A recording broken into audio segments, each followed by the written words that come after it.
اس کے پاس دولت بہت ساری تھی لیکن بچے چھوٹے چھوٹے تھے. اس نے تھیلے کے اندر سونا ڈالا کہ یہ کسی کے سپرد کر جاؤں کہ میرے بچے بڑے ہوں تو ان کو دے دے. سوچا غریب کو دیا تو وہ سنبھال نہیں سکے گا، بچوں کو دیا تو وہ ضائع کر دیں گے. ایک دوست تھا اس کا امیر ترین، اس کو کہا کہ میاں یہ سونا اور تھیلا ہے، ساتھ وصیت نامہ لکھا، جب میرے بچے بڑے جوان ہو جائیں، بالغ ہو جائیں تو جو تیرا جی چاہے ان بچوں کو دے دینا. یہ اس نے وصیت کی اور وہ سب کچھ اس کے سپرد کیا. بچے جوان ہوئے، اس نے لوگوں کو بلایا، بچوں کو بلایا، سونا تھیلا سب کچھ سامنے رکھا، وصیت نامہ پڑھا. ان کے باپ نے جب مرتے ہوئے مجھے یہ سونا تھیلے میں ڈال کر دیا تو ساتھ یہ وصیت نامہ لکھ کر دیا کہ جب میرے بچے جوان ہوں گے جو تیرا جی چاہے بچوں کو دے دے. تو اس نے سونا اپنے پاس رکھ لیا اور خالی تھیلا بچوں کو دے دیا. اب سارے کہیں ظلم ہوا ہے، یتیموں کے ساتھ ظلم ہوا ہے، لیکن کریں کیا کہ وصیت نامہ ہی ایسا تھا، نہ عدالتی چارہ جوئی ہو سکتی ہے، نہ اس کو کہا جا سکتا ہے. سارے کہیں ظلم ہوا. علماء سے پوچھا، کہا ظلم ہوا، لیکن کیا کہا جا سکتا ہے؟ وصیت نامہ کے اندر بات ہی ایسی تھی کہ اس نے زیادتی کی ہے اور سب کچھ خود رکھ لیا. امام اعظم امام ابو حنیفہ، سراج الامہ، امام الائمہ، آپ کی خدمت میں لوگ حاضر ہوئے کہ یوں یتیموں کے ساتھ یہاں زیادتی ہوئی، لیکن وصیت نامے کی عبارت اس طرح کی تھی، اس لیے کوئی بول بھی نہیں سکتا. آپ کو ارشاد فرمائے. کہا دوبارہ سب لوگوں کو جمع کر لو، اسے بھی بلا لو، بچوں کو بھی بلا لو. بلا لیا گیا. کہا میاں وصیت نامہ پڑھو. وصیت نامہ پڑھا گیا کہ یہ سونا ہے، تھیلے میں ڈال کے تجھے دے رہا ہوں، جب میرے بچے جوان ہو جائیں گے جو تیرا جی چاہے وہ بچوں کو دے دینا. آپ نے فرمایا پھر پڑھو. اس نے پھر پڑھا. کہا اب تم بتاؤ تمہارا جی سونے کو چاہ رہا ہے یا تھیلے کو چاہ رہا ہے؟ اس نے کہا میں تو سونا رکھنا چاہتا ہوں. کہا وصیت نامہ پڑھو. وصیت میں ہے جب بچے جوان ہوں گے جو تیرا جی چاہے وہ بچوں کو دے دے. اب تیرا جی تو سونے کو چاہ رہا ہے اور وصیت میں لکھا بھی یہ ہے کہ جو تیرا جی چاہے وہ بچوں کو دے دے، لہٰذا سونا دینا، بچوں کو تھیلا رکھ خود. تو امام اعظم نے اس طرح ان یتیموں مدد فرمائی تو کہا لن تنالوا البر حتی تنفقوا مما تحبون. تم اتنی دیر تک نیکی کی حقیقت کو نہیں پہنچ سکتے جب تک اس کو تم اللہ کی راہ میں خیرات نہ کرو جس کو تم خود پسند کرو. اللہ مما تحبون، تو انسان اس کو راہ خدا میں خیرات کرے جس کو خود پسند کرتا ہے. اور آگے فرمایا وَعَلَمُوا، اور جان لو ان اللہ غنی حمید، اللہ غنی بھی ہے اور سراہا ہوا بھی ہے. اسے تمہارے مالوں کی ضرورت نہیں ہے، وہ ان غریبوں کو خود بھی تو دے سکتا تھا نا. تمہاری ڈیوٹی لگائی کہ تم دینا، وہ خود بھی تو دے سکتا تھا، لیکن یہ تمہاری آزمائش، ان کی آزمائش اور تمہاری آزمائش. اب دیکھتے ہیں کون اپنی آزمائش میں پورا نکلتا ہے. الشیطان یعدکم الفقر ویامرکم بالفحشاء، شیطان تمہیں اندیشہ دلاتا ہے محتاجی کا. اگر تم نے اللہ کی راہ میں دیا تو تم محتاج ہو جاؤ گے، تمہارے پاس اتنی دولت نکل جائے گی. وَيَأْمُرُكُمْ بِالْفَحْشَاءِ، اور تمہیں بے حیائی کا حکم دیتا ہے. بے حیائی سے یہاں مراد علماء تفسیر فرماتے ہیں بخل ہے، کنجوسی ہے. اور کنجوسی کو بے حیائی اس لیے کہا گیا کہ اس سے بڑی کیا بے حیائی ہوگی کہ غریب نانے شبینہ کو ترستا ہو اور امیر دولت کو سنبھال کے بیٹھ جائے. یہ بے حیائی نہیں ہے تو اور کیا ہے. امام غازی تفسیر کبیر کے اندر اسی آیت کریمہ کے تحت 5-6 چیزیں بیان فرمائی کہ صدقہ کب چھپا کے دینا چاہیے اور کب ظاہر دینا چاہیے. گفتگو وہ لمبی ہے، میں ایک بات عرض کر کے اجازت چاہوں گا اور بات آگے بڑھاؤں گا. 2 طرح سے جو ہے وہ صدقہ دیا جاتا ہے، ظاہر اور پوشیدہ.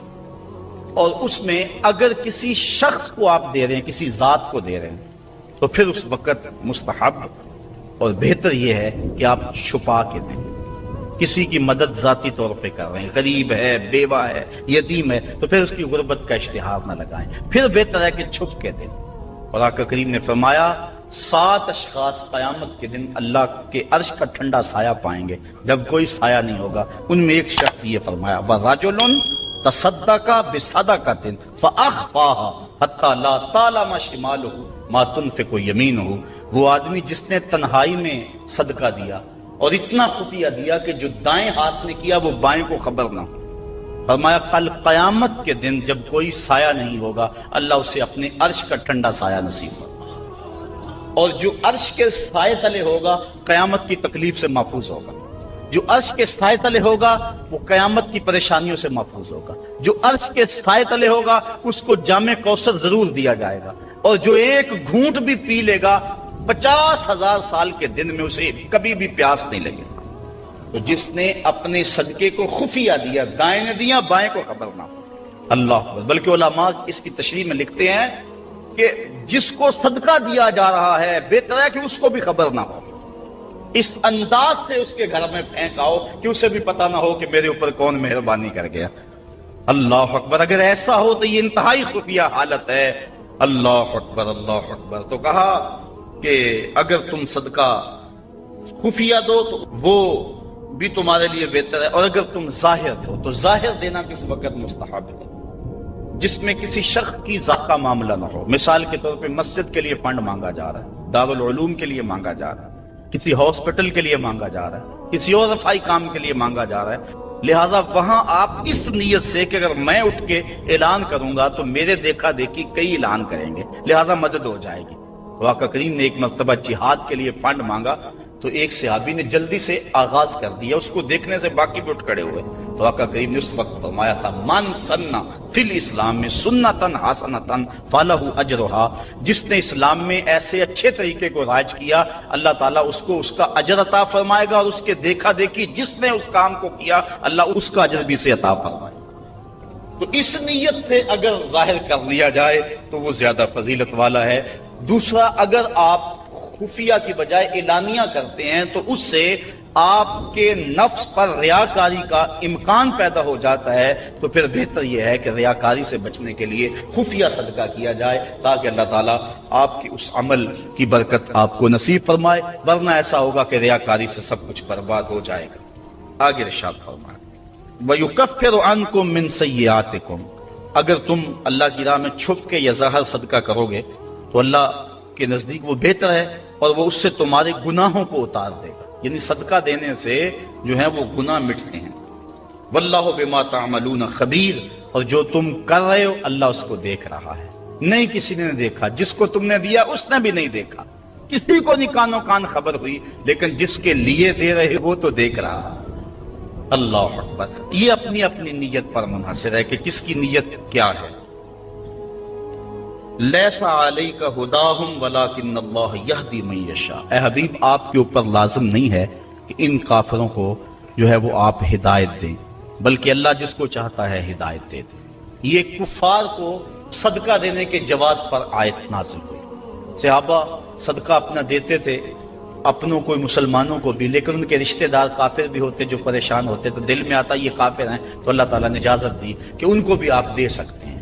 تو کافر کو صدقہ واجبہ نہیں لگتا، یعنی زکوٰۃ نہیں لگتی، صدقہ فطر نہیں لگتا، اور جو منت کا جو صدقہ ہے وہ نہیں لگتا، واجبہ نہیں لگتا، نافلہ صدقے جو ہیں ویسے تعاون کر دیا جائے تو وہ اس کو لگ جاتا ہے۔ اس کی دلیل قرآن مجید کی یہ آیت ہے۔ وَمَا تُنْفِقُوا مِنْ خَيْرٍ فَلِأَنفُسِكُمْ، اور تم جو اچھی چیز دو تو تمہارا ہی اس میں بھلا ہے، فائدہ تمہیں ہی ہوگا، تمہارا ہی بینک ہے۔ وَمَا تُنْفِقُونَ إِلَّا ابْتِغَاءَ وَجْهِ اللَّهِ، اور تمہیں خرچ کرنا مناسب نہیں مگر اللہ کی رضا چاہنے کے لیے۔ وَمَا تُنْفِقُوا مِنْ خَيْرٍ يُوَفَّى إِلَيْكُمْ، اور جو مال تم خدا کی راہ میں دو گے اس کا تمہیں پورا پورا اجر ملے گا۔ وَأَنْتُمْ لَا تُظْلَمُونَ، تمہارے سے ظلم نہیں کیا جائے گا، جدیا اس کا پورا پورا اجر ملے گا۔ لِلْفُقَرَاءِ الَّذِينَ أُحْصِرُوا فِي سَبِيلِ اللَّهِ، یہ کہا کہ کافروں کو تم صدقہ دے سکتے ہو، لیکن فرمایا تمہارے صدقے کے زیادہ حقدار وہ ہیں کون؟ للفقراء الذین، وہ فقیر لوگ، احسروا فی سبیل اللہ، جو اللہ کی راہ کے اندر رکے ہوئے۔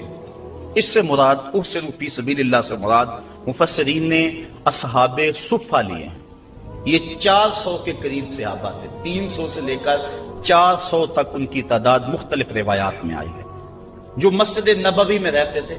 ان کا نام کوئی گھر تھا نہ ان کے اہل تھے، بس سارا دن مسجد نبوی میں رہتے۔ حضور نے ان کے لیے ایک چبوترا بنوا دیا جس کو صفہ کا چبوترا کہا جاتا ہے، تو وہ اس پہ بیٹھے رہتے، حضور کے انتظار میں رہتے۔ آقا کریم آتے تو وہ حضور سے دین سیکھتے، بلا تعین اوقات حضور سے دین سیکھتے، کسی غزوے پر حضور ان کو چاہتے تو ساتھ لے جاتے، کسی سرایہ پہ بھیجتے تو وہ حضور کے حکم کی جو ہے وہ تعمیل کرتے، زیادہ کوشش کرتے کہ وہ لکڑیاں اکٹھی کر کے ان کو بیچ کر اپنے پیٹ کا گزارا کرتے، لیکن مصروفیت چونکہ تعلیم دین میں تھی تو وہ کمائی نہیں کر سکتے تھے۔ اللہ تعالیٰ جل شانہ نے یہاں باقاعدہ یہ بات ارشاد فرما دی، لا یستطیعون ضربا فی الارض، وہ زمین پر چل نہیں سکتے، یعنی باقاعدہ وہ کاروبار نہیں کر سکتے کیونکہ وہ دین کے علم کے لیے رکے ہوئے ہیں۔ کہا تمہارے صدقے کے زیادہ حقدار یہ طلباء ہیں، دین والے لوگ جو سب کچھ چھوڑ کے دین سیکھ رہے ہیں۔